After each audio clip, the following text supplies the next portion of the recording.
This is Kugan Cassius for IFLTV. It's Latino Night, Latino Week. Ziyad, what's going on here? I thought it was Paul Smith up there. Paul Smith, who's up there? I see him. I've never thought Paul Smith would be up there doing that. Oh, it's crazy. Getting into the Latin mood. Ziyad, it'll be your 7th fight come Saturday here in Saudi Arabia. What do you know about your opponent? You know, for those who know Buddy McGirt, they know I train with Buddy McGirt, and if you know Buddy McGirt, he's not really into studying an opponent. We just want to know how tall he is and if he's orthodox or southpaw.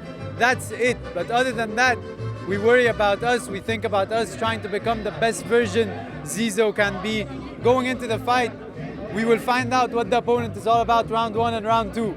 If I don't do it in round 1 and round 2, then I shouldn't be fighting. Only your 7th fight. Are you pleased with the way your career has gone so far? Have you been active as much as you would have wanted to be? I've been as active as God wants me to be. I've been as active as God has written it for me to be. And you have to trust that plan. You have to trust the process, enjoy the journey, and most importantly, really trust the journey. Would I want to fight, every month, every 2 months, as any upcoming fighter would do? Maybe. But would that be the best thing for me? I don't know that. But God knows that. The universe knows that. And that's how the universe or God, whatever you believe in, rewards you for how much you have faith and trust the process. What's the best piece of advice that Paul Smith has given you? Trust the process. That's where I get it from, just to trust the process. But really, the biggest piece of advice Paul Smith has ever given me, and the best one, is to just enjoy the small moments, not to let the size of the occasion, me always being on the big cards, the big shows, or God having me on the big cards and the big shows.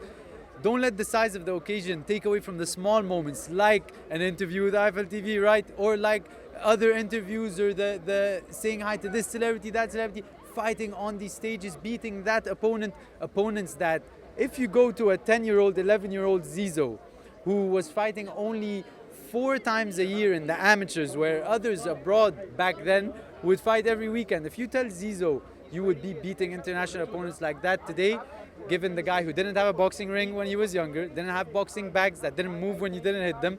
I haven't seen all of that only until much later in my career. I'm living a dream right now, and you know what? Zizo for Saudi is Santiago Muniz for Newcastle. What's your tip for the main event between Zerdo and Billum Smith? I think Billum Smith. I really think Billum Smith takes it. I just love the story of Billum Smith, honestly, and I think what makes you as a fighter is the fights you fight outside of the ring, not inside of the ring, and to just see that story progress is amazing.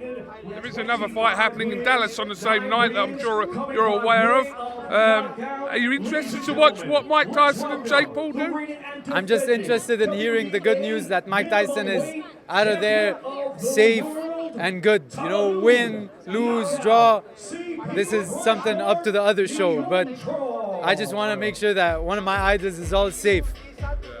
I mean, it's a weird fight week, I suppose, in Dallas, and we knew it was coming, so it is what it is. People are tuning in, and I'm sure they'll have their opinion after the fight. Like they always say, it's a business disguised as a sport, isn't it? Right, but the fighters have to put the fighters first. In this business, unfortunately, you won't meet many that will put the fighters first. Many will say it, many will lure you in, but many won't put the fighters before they put themselves. So the biggest thing, I think, is for the fighters to put the fighters first. There's a life after boxing, there's a journey after boxing, there are years after boxing. Keep the brain intact, because everything can go and come back, right? But once the brain goes, never comes back. Listen, best of luck in your fight this Saturday, and we'll catch a word with you after your clash in Saudi Arabia, Riyadh, this Saturday, live on TYSON. God willing, God willing. Keep me in your prayers. Thank you very much.